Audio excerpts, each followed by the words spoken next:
Então, iniciando aqui, primeiramente, boa tarde a todos. Hoje vamos aqui conversar com o diretor executivo do Instituto Brasileiro de Infraestrutura, Mário Povia, sobre um tema de grande relevância para o setor portuário, que é a instalação da comissão especial. Para quem ainda não está familiarizado com o tema, o projeto de lei 733 de 2025 propõe um novo marco regulatório para o setor portuário, com o objetivo de modernizar a exploração das atividades e operações portuárias no Brasil. Primeiramente, gostaria aqui de agradecer ao senhor pela presença. E, Mário, já podendo aí se apresentar e também dizer qual que é a importância desse projeto para o setor. Bom, Danilo, a gente tem uma boa noite a todos, prazer estar aqui com você, obrigado pelo convite. Nós temos uma legislação portuária de 2013, que foi gestada em 2012, né?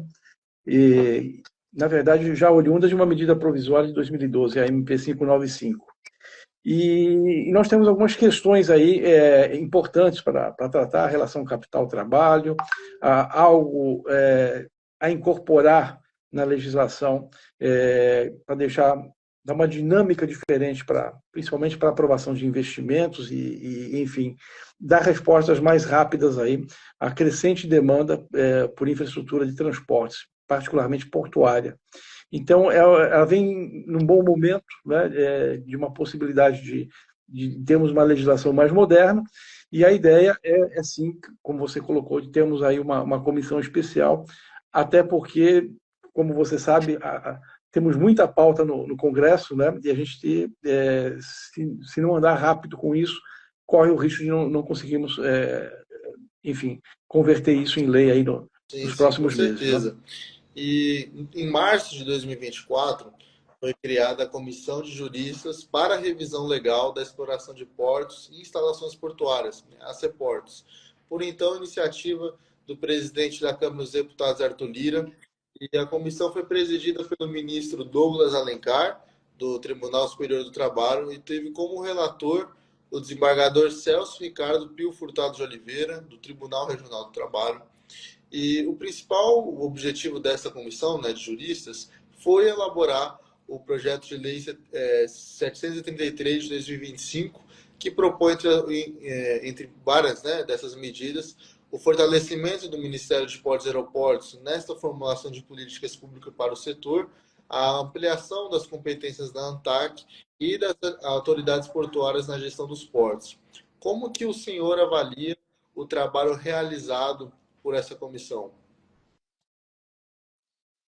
Bom, primeiro reconhecer a transparência, né? Foram feitas aí inúmeras audiências públicas, houve espaço aí para contribuições, vamos dizer, todo o espectro social, né?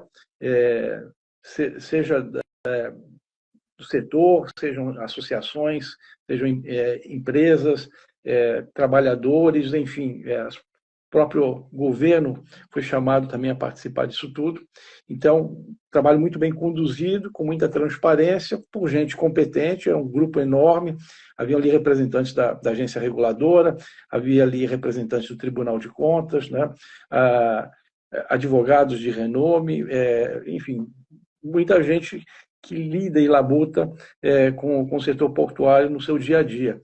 E eu reputo um trabalho feito com a exaustão, né, com uma força-tarefa, né?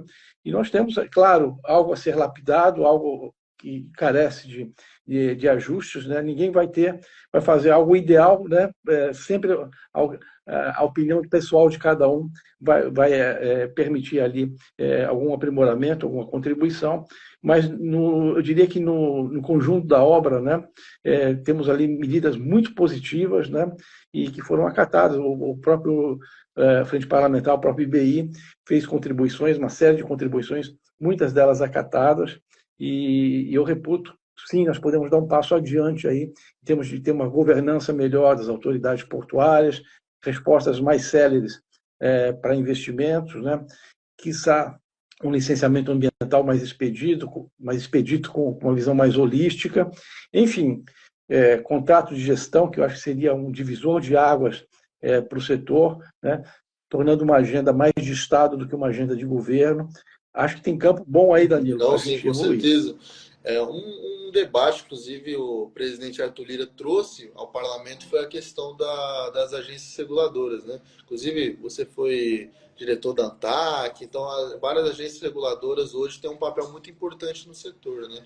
E hoje, como que o senhor avalia a atuação das agências reguladoras? Como que esse projeto pode melhorar a atuação delas para que não estejam concentradas tantas competências dentro das agências e as agências também saibam fazer ali um misto entre Estado, entre mercado, para também não interferir muito, mas também não deixar o mercado atuar de forma como ele quiser, né? Bom, as agências, a partir da edição da uma lei específica, né, que tornou realmente, efetivamente uma independência orçamentária, financeira para as agências, né, houve ali realmente um ganho de qualidade. Não é? Nós temos hoje a implantação oficial de análise de impacto regulatório, de agenda regulatória. Nada do que surge hoje de uma agência reguladora, Danilo, é surpresa. Não é? Então, nós conseguimos dotar o modelo de governança das agências reguladoras de previsibilidade, que é exatamente o que o investimento precisa, o investidor precisa, é exatamente o que o usuário do serviço precisa, e formando esse tripé, o próprio poder público. Então, a agência hoje não acorda de manhã e resolve alguma coisa, absolutamente. Você tem como obter informações do que está no radar da agência, pelo menos para um biênio, tá certo? O que ela está estudando, o que ela está vendo no mercado, quais as normas que ela pretende revisitar, né? Então, isso tudo com absoluta transparência e previsibilidade. E depois, ao editar a norma especificamente, há um processo pretérito que a gente chama de análise de impacto regulatório, AIR, dentro dos padrões internacionais de OCDE, tudo isso aquilatado, para exatamente prever, né, o que aquela medida pode impactar dentre todos os atores aí do processo. Então, eu reputo que hoje a gente tem um modelo de agência muito interessante, praticamente unificou aí as diretorias com 5 diretores, acho que só uma ou outra agência que ainda não tem os 5 diretores, mas está tudo bem alinhado nisso. E nós temos esse modelo com os diretores sabatinados, enfim, acho que se os nomes indicados são bons ou não, isso é uma outra coisa, né? Mas o procedimento de governança está bem Sim, calibrado, eu com diria para você. certeza. Voltando ao texto, né? Uma das principais críticas ao texto elaborado pela comissão especial vem dos representantes dos trabalhadores portuários e do próprio Ministério Público do Trabalho, principalmente em relação ao fim da exclusividade na contratação de trabalhadores avulsos nos portos públicos, né? Uma mudança significativa em relação à atual lei dos portos. No ano passado, várias entidades sindicais, que representam hoje cerca de 50 mil portuários, fizeram, né, uma paralisação nacional de 12 horas em protesto contra essas novas regras trabalhistas que estão previstas no projeto. Diante desse cenário, como o senhor avalia os impactos da nova lei dos portos sobre os trabalhadores e de que forma ela poderá beneficiá-los e contribuir para sua qualificação e valorização profissional? Perfeito, Danilo. Bom, a questão da exclusividade, ela não se sustenta no mundo fático, não é? O que ocorre hoje na prática? Se eu preciso contratar, eu sou um operador portuário e eu desejo contratar pela CLT, ou seja, um trabalho com carteira assinada, perene, tá certo? Né? E eu preciso necessariamente buscar, primeiramente, dentre o rol daqueles que estão qualificados como trabalhadores portuários avulsos, né? Para oferecer essa vaga para esses trabalhadores portuários. Né? Essa é a exclusividade. Eu não posso ir no mercado e contratar diretamente, ok? Agora, e isso não é raro, né? A hipótese de nenhum dos avulsos se interessarem por isso. Quer porque desejam continuar na condição de avulso, né? Ou seja, trabalhando por faina, né? Quer porque não tem ainda, dentre os avulsos, alguém com aquela qualificação para o trabalho que eu preciso. E vamos entender que hoje o trabalhador portuário já não carrega saco nas costas. Né? Eu tenho trabalhadores portuários hoje trabalhando no ar-condicionado ali com joystick, fazendo as operações remotas, tá certo? Trabalhadores totalmente tecnológicos, tá certo? Então, quando eu não tenho esse trabalhador disponível, eu não posso, tecnicamente, eu não posso contratar, porque eu tenho que buscar exclusivamente aqueles do OGMO, ferindo, inclusive, princípios de liberdade, né, de contratação, né, princípios de liberdade econômica, por exemplo. Né? Então, a exclusividade, se ela não cair por força de uma reforma legislativa, ela cairá necessariamente por força de jurisprudência. Então, ela não sobreviverá, até porque ela não guarda uma relação lógica, né? Ela não guarda uma relação de bom senso com o que existe hoje no mercado. Bom, e os trabalhadores podem ganhar o quê? Aspas, com essa perda de exclusividade, que eu digo a você não é uma perda, né? Ganhar qualificação. Hoje, a capacitação dos trabalhadores portuários, por exemplo, ela ocorre via a Marinha do Brasil. A Marinha também qualifica os marítimos, além dos portuários, né? E a qualidade dessa qualificação não está boa. A proposta da lei é levar isso para um sistema SEST-SENAT, né, que hoje é conduzido pela CNT, assim como a indústria tem o SENAI, o comércio tem o SENAC, né? E a ideia é levar isso para dentro de uma agenda que faça mais sentido, né? Onde eu pegue o trabalhador portuário que eu tenho e o trabalhador portuário que eu desejo, né? E cria aí uma grade curricular para treinar esses trabalhadores. A outra possibilidade muito interessante da lei também é dar uma espécie de qualificação para esse trabalhador, para que ele possa trabalhar em qualquer porto do Brasil. Ele não ficaria mais vinculado ao órgão gestor de mão de obra de um determinado porto ou de um determinado cluster. Ele poderia escolher aonde trabalhar, eis que estará devidamente qualificado, vamos dizer, com critérios objetivos, enfim, pré-determinados. Esse é um outro ganho muito interessante e, evidentemente, não se apoia e não se deseja retirar do sistema, né, trabalhadores de uma forma unilateral, que tem aí uma indenização justa, né, àqueles que não desejem mais se qualificar, que já estejam com idade avançada, enfim. A ideia é que eles também tenham incentivos, né, caso desejem se aposentar, já há muitos aposentados, na verdade, efetivamente sair do vínculo com os órgãos gestores de mão de obra, né, na qualidade de avulso. Então, eu acho que tudo isso está sendo previsto. Acho que os líderes sindicais entendem perfeitamente isso, né? E quando eu contrato um trabalhador com um vínculo, não significa que ele deixe de ser um trabalhador portuário. Ele continua vinculado ao sindicato. Não há vamos dizer, uma perda de poder do sindicato. Há apenas uma ramificação, né, do avulso que vira vinculado, mas ele continua sendo portuário. E se isso não acontecer, eu acho que há mecanismos, né, para que ele continue seja mantido como portuário e os sindicatos fortalecidos. Eu vejo como uma ótima possibilidade dos trabalhadores sentarem à mesa, e já estão sentando, né? A gente tem notícia que para uma federação, a FENOP, conduzida muito bem pelo Sérgio Aquino, tem sentado aí com as principais lideranças. Nós temos boas lideranças de trabalhadores, pessoas bem intencionadas, pessoas esclarecidas. Eu acho que deve chegar a um bom termo. Eu estou muito otimista com relação a isso, viu, Daniel? E você falou uma coisa muito importante, que é a questão do trabalhador, ele também entender que ele precisa se modernizar, que ele precisa estar atrás de novas tecnologias, que ele precisa se capacitar. E hoje o modelo da lei dos portos está de uma forma muito retrógrada, né? Está muito atrasado, o jeito que está a legislação atual. Como que foi construído o texto, no sentido de quais foram as inspirações? Com certeza agora, visitando a Alemanha, viu como é que funciona os portos da Alemanha, como é que funciona também o setor portuário na Europa, e como que o texto foi produzido? Foi baseado em alguma legislação que já funciona lá fora, que com certeza já tem os trabalhadores mais modernos, ou foi baseado aqui na América Latina? Como é que foi essa construção do texto? A nossa legislação é muito parecida com o modelo espanhol, e ela continua muito aderente ao modelo que se usa hoje na Espanha. A gente tem o Porto de Valência, é um porto como referência, e vai continuar muito parecido. Nós temos, evidentemente, alguns casos de terminais totalmente automatizados, né, onde você não tem ninguém pisando no cais, né, a não ser ali um supervisor para entrar em ação no caso de alguma dificuldade.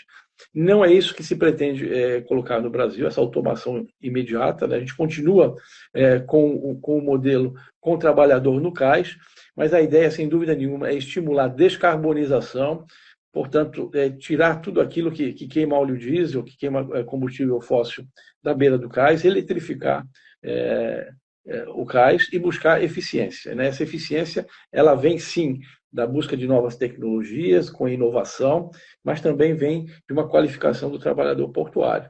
Os nossos níveis de produção, de produtividade na indústria portuária, ele é muito bom, viu, Danilo? A gente não fica devendo muito aos principais portos. Às vezes você pega algumas estatísticas e fala, poxa, mas esse porto é muito mais produtivo que os portos brasileiros. É que é um outro negócio, né? Que é, por exemplo, você pega a estatística de Singapura, que é fantástica, mas a carga que passa no porto de Singapura, que é destinada ao estado de Singapura, é muito pequeno, né?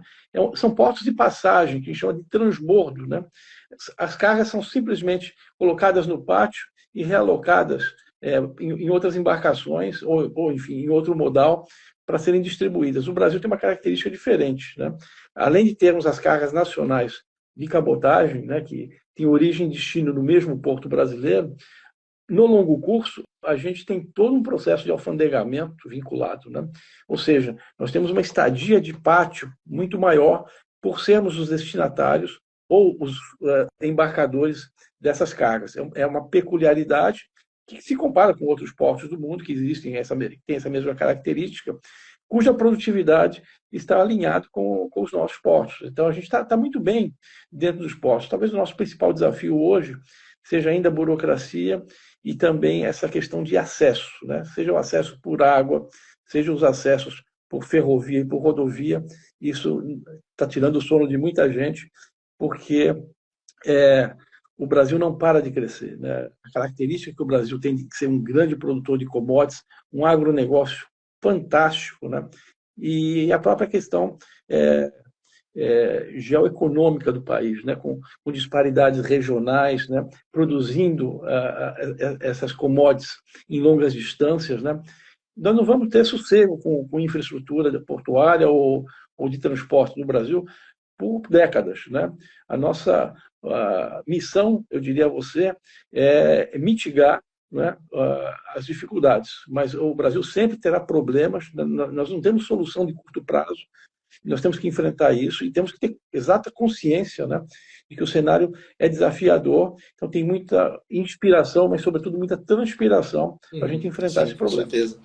O presidente da Câmara dos Deputados, o deputado Hugo Mota, já havia autorizado a criação da comissão especial para analisar o projeto de lei, mas a decisão foi revertida ali no início da noite do mesmo dia, sem qualquer explicação por parte da Secretaria-Geral da Mesa. Na semana passada, há algum tempo, o deputado Léo Prats, da Bahia, foi designado o relator da proposta na Comissão do Trabalho. Embora tenha afirmado não estar ciente das articulações em torno da tramitação do projeto, desde que assumiu a relatoria, o projeto de lei já recebeu mais de 400 emendas. Prats também é cotado para assumir a relatoria dessa comissão especial. Já o deputado Augusto Coutinho é apontado ali como possível presidente dessa comissão especial. Diante desse cenário, qual que é a expectativa para a efetiva instalação da comissão? Já tem alguma definição sobre quem assumirá a presidência ou a relatoria?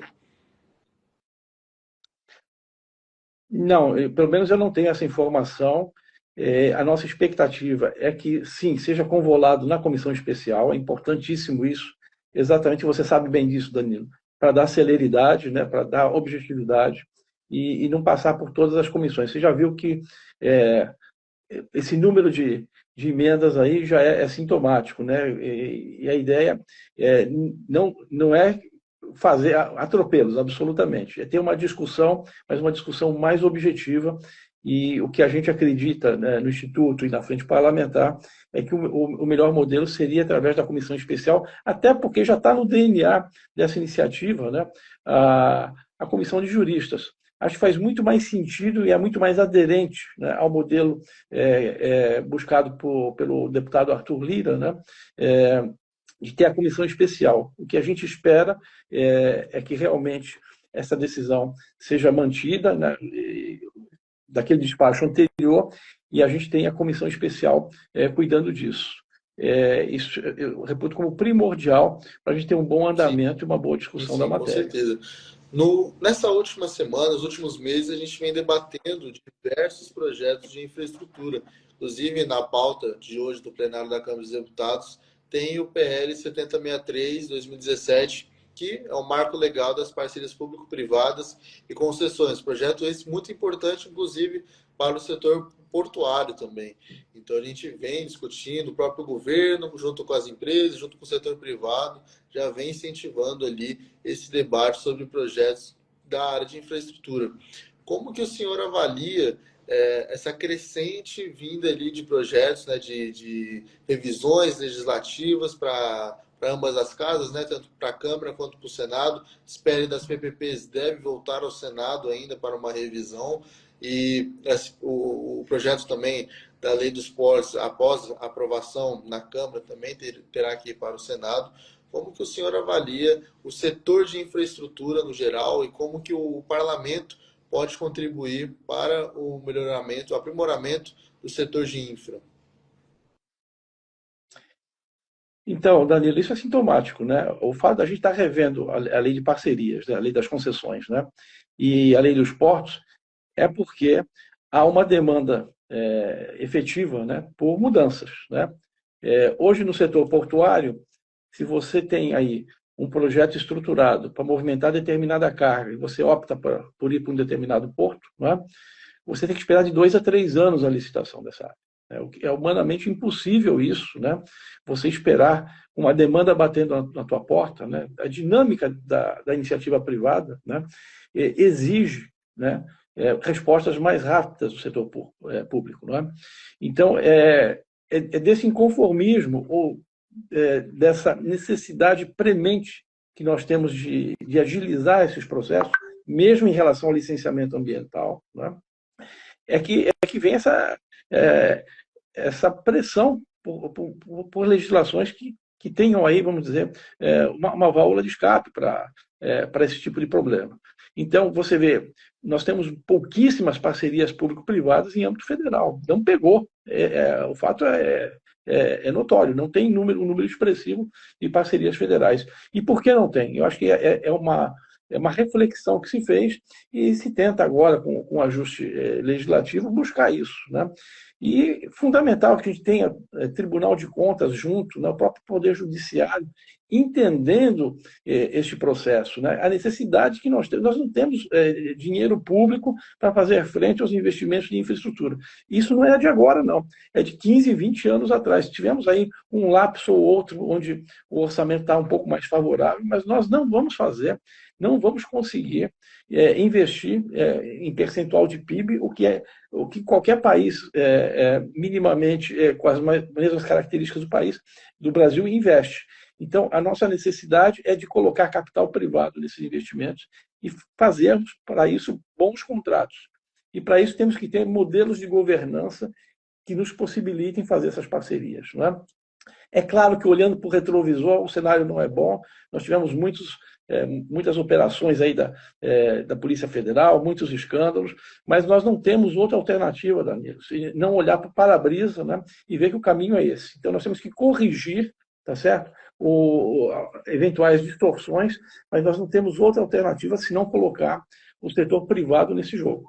E para isso a gente precisa discutir, e não à toa nós temos aí essa legislação portuária e a lei das concessões na mesa para fazermos Sim, aí sim, com aperfeiçoamento. certeza. Já caminhando aqui para o encerramento, gostaria aqui também de te dar as palavras, suas últimas palavras aqui, e quais são as expectativas e agora próximos passos para a comissão especial. Bom, a ideia de novo, colocar na mesa e discutir isso de peito aberto, né? Repito, a gente não é capital contra trabalho, absolutamente, é uma parceria ganha-ganha, né? É importante que saia todo mundo satisfeito nessa relação capital-trabalho, mas nós temos muito que evoluir em termos de governança de autoridades portuárias, nas próprias atribuições de ministério e de agências reguladoras, do próprio rearranjo dos conselhos de autoridade portuária. Isso tudo é muito importante para o dia a dia dos portos, né? Eu reputo o contrato de gestão talvez como um dos pontos mais importantes hoje. Danilo, o que acontece? A cada 4 anos a gente repagina tudo, não é? E a gente deixa uma agenda de Estado de lado para cuidar de uma agenda de governo. O que a gente pode fazer com a figura do contrato de gestão? Pegarmos o porto que nós temos hoje para o porto que nós queremos no horizonte, sei lá, daqui a 10 anos, tá certo? E contratualizarmos isso, tá certo? O Ministério de Portos e Aeroportos, de um lado, exigindo das autoridades portuárias do outro o planejamento para 10 anos. Contratualiza isso, deixa essas metas, inclusive como parte da remuneração variável dos diretores, né? E dado que a gente não consegue segurar os diretores, né? Há uma troca constante desses gestores, né? A gente vincula, né, a companhia a esse contrato de gestão. E aí pouco importa quem é o gestor que está no comando, estará necessariamente obrigado a cumprir o que está ali nesse contrato de gestão. E como desenvolver o conteúdo desse contrato de gestão? Coletivamente, com conselhos de autoridade portuária, com empresários, com donos de carga, com o próprio governo, com as agências reguladoras, enfim, a comunidade como um todo é que vai definir o porto que nós temos do porto que nós queremos. Eu acho que aí a gente consegue dar uma visão de Estado, né, para a política pública portuária no Brasil. Mário, primeiramente, muito obrigado pela presença e parabéns pelo trabalho à frente do Instituto Brasileiro de Infraestrutura, do IBI. Agradecemos também a todos aqui que estiveram presentes na nossa live. Sigam conectados conosco nas nossas redes sociais e acesse o site políticos.org.br e confira a posição do seu parlamentar. Até a próxima. Obrigado. Tchau, Danilo. Um abraço. Tchau, tchau.